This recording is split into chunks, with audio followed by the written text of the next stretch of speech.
지금 여러분이 보는 사진의 주인공이 누구인지 혹시 알고 있나요? 조금 어려운가요? 선생님이 힌트를 드릴게요. 폴란드에서 태어났어요. 여성 과학자이고요. 노벨상을 2번이나 수상했죠. 라듐과 폴로늄을 발견했어요. 네, 맞아요. 마리 퀴리예요. 혹시 여러분 마리 퀴리 전기문을 읽어본 적 있나요? 전기문이란 인물의 삶을 사실에 근거해서 기록한 글로 개인의 중요한 업적을 알 수 있죠. 여러 인물들의 전기문을 읽다 보면 그 인물들처럼 우리 친구들도 좀 더 멋진 생활을 하기 위해 노력할 수 있답니다. 이번 시간 우리가 공부할 내용은 시대상과 인물의 삶에 대해 알아보기입니다.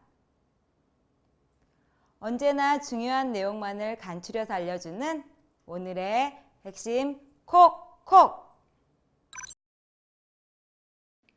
핵심 콕콕 내용을 알아보겠습니다. 먼저 가치관이란 무엇일까요? 가치관이란 사람이 어떤 행동이나 일을 선택하고 실천하는데 바탕이 되는 생각으로 인물의 말, 행동, 업적을 통해 파악할 수 있어요. 따라서 인물의 삶과 시대 상황의 관계를 파악하면 가치관을 알 수 있답니다. 실천하지 않으면서 말로만 자신의 생각을 드러내었다고 하여 그것을 인물의 가치관이라고 할 수는 없어요. 다음은 시대 상황과 인물이 한 일의 관계를 예를 들어 알아보도록 하겠습니다. 마리 퀴리를 예를 들어보면 폴란드에서는 여자는 대학을 갈 수 없었어요. 그래서 마리 퀴리는 파리로 가서 공부를 계속했지요. 또한 마리 퀴리는 조국 폴란드가 영원하기를 바라는 마음에서 새로 발견한 방사성 원소를 폴란드 이름을 본떠 폴로늄이라고 이름 지었다고 해요. 마리 퀴리가 살았던 당시의 시대 상황은 폴란드가 러시아의 지배를 받고 있었으므로 폴란드어를 몰래 배울 수밖에 없었어요. 이렇듯 시대 상황과 인물이 한 일과는 밀접한 관계가 있답니다. 전기문에서 가치관 파악하는 것을 공부했으니 다음은 참여를 바라는 글에서 글쓴이가 추구하는 가치 파악에 대해 알아보겠습니다. 참여를 바라는 글은 안내문, 호소문, 권유문, 캠페인 등 다양한 종류의 글을 말하는데요. 첫째, 글쓴이가 어떤 일에 참여를 바라고 있는지 파악해야 합니다. 둘째, 글쓴이가 중요하게 여기는 것이 무엇인지 생각하고, 셋째, 글쓴이가 참여를 바라는 까닭을 파악합니다. 참여를 바라는 글을 읽을 때는 글쓴이가 추구하는 가치를 파악하여 나의 가치와 비교해 보는 것이 좋습니다. 참여를 바라는 글에도 글쓴이가 글을 쓰게 된 상황이나 추구하는 가치가 나타난답니다. 늘품이 교재에 있는 문제입니다. 다음 글을 읽고 문제를 풀어보겠습니다. 제주도 사람들을 굶어 죽게 내버려 둘 수는 없다. 내가 나서서 그들을 살려야겠다. 김만덕은 전 재산을 들여 육지에서 곡식을 사오게 하였다. 그 곡식은 총 500여 석이었다. 제가 전 재산을 들여 육지에서 사들인 곡식입니다. 굶주린 사람들에게 나누어 주십시오. 제주 목사는 김만덕의 말을 듣고 깜짝 놀랐다. 1번 문제입니다. 윗글에서 김만덕의 업적은 무엇일까요? 글에서 보면 김만덕이 전 재산을 들여 육지에서 곡식을 사오게 하고 그 곡식을 굶주린 사람들에게 나눠주라고 제주 목사에게 부탁하는 부분이 나오지요. 정답은 4번 곡식을 사서 굶주린 사람들에게 나누어 주었다입니다. 다음 문제입니다. 윗글을 통해 알 수 있는 김만덕의 가치관은 무엇일까요? 1번 돈을 아껴야 잘 산다. 2번 재산이 많으면 자랑을 해야 한다. 3번 양반과 목사에게 잘 보여야 한다. 자신의 전 재산을 들여 곡식을 사와 굶주린 사람들에게 나눠주는 것을 보면 알 수 있듯이 김만덕은 어려운 사람들을 도와줘야 한다는 생각을 갖고 있었어요. 정답은 4번입니다.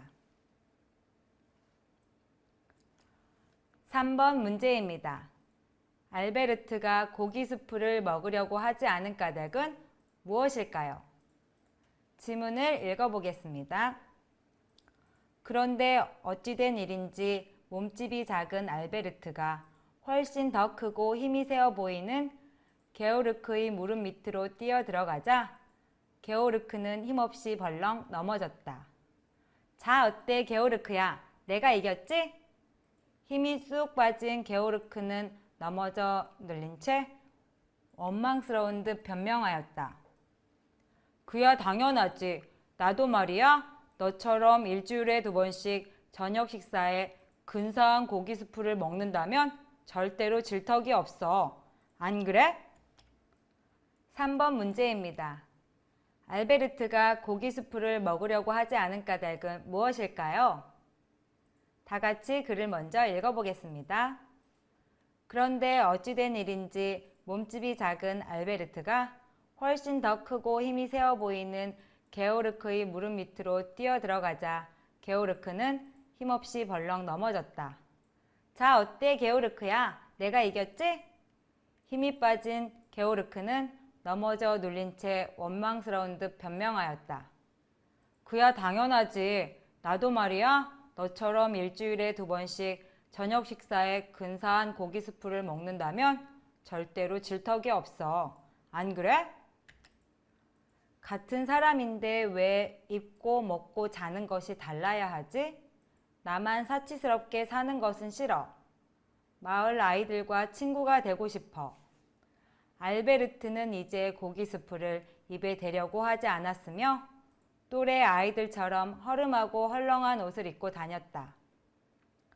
우리는 서로 죽이지 않고 살아갈 수 없을까? 생명은 무엇인가? 그것은 우연히 이 세상에 태어났다가 별 의미와 가치도 없이 죽거나 죽음을 당하고 마는 것이 아니다. 생명은 신성한 것이며 소중한 것이다. 윗글에서 보면 알베르트가 같은 사람인데 왜 입고 먹고 자는 것이 달라야 하지? 나만 사치스럽게 사는 것은 싫어.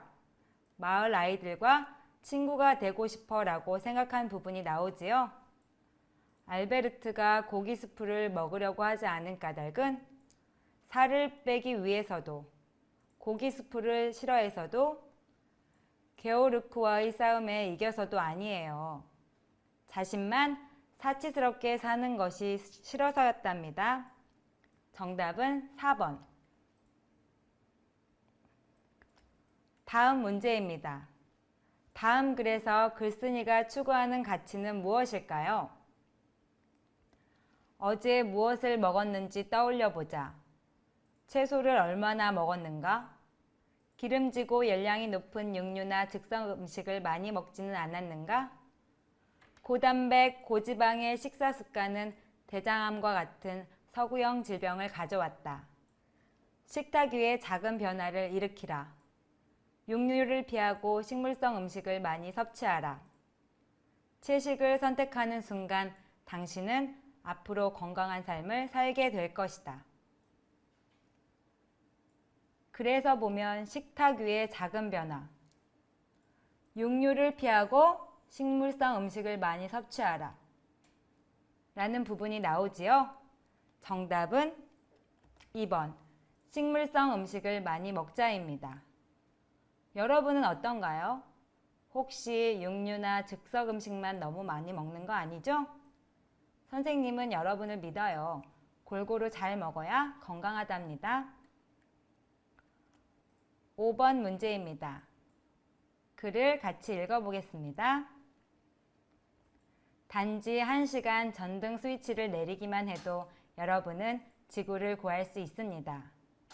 그저 1시간 동안 전등 스위치를 내려놓기만 하면 석탄과 석유를 전기 에너지로 바꿀 때 배출되는 이산화탄소량을 줄일 수 있습니다. 지구시간은 지구온난화 방지와 에너지 절약을 위하여 2007년부터 시작된 세계적인 전기불 끄기 운동입니다. 해마다 3월 마지막 주 토요일 오후 8시 30분부터 1시간 동안 전기불을 끄면 행사에 참여할 수 있습니다. 이 글에서 글쓴이가 추구하는 가치는 무엇일까요? 우리가 지구를 구할 수 있다는 부분이 나오지요? 어떻게 하면 된다고 했나요? 그래요. 하루에 1시간 동안 전등 스위치를 내리기만 하면 된다고 해요. 정답은 1번. 지구를 위해 1시간 불을 끄자입니다. 지구 구하는 방법 어렵지 않죠? 우리도 당장 지금부터 실천해봐요. 마지막 6번 문제입니다. 다 같이 글을 읽어보겠습니다. 날마다 쏟아져 나오는 음식물 쓰레기로 경제적 낭비가 심각합니다. 한 해에 약 18조 원에 해당하는 음식물 쓰레기가 버려진다니 정말 놀랍지 않습니까? 음식을 먹을 만큼만 만들어 음식물 쓰레기를 줄인다면 음식을 만드는 비용과 함께 남은 쓰레기를 처리할 때 사용되는 비용까지 줄일 수 있습니다. 이 글에서 글쓴이가 추구하는 가치는 무엇이었나요? 그래요. 세 번째 줄에 보면 음식을 먹을 만큼만 만들어 음식물 쓰레기를 줄인다면 이라는 부분이 나오지요. 정답은 2번 음식물 쓰레기를 줄이자입니다.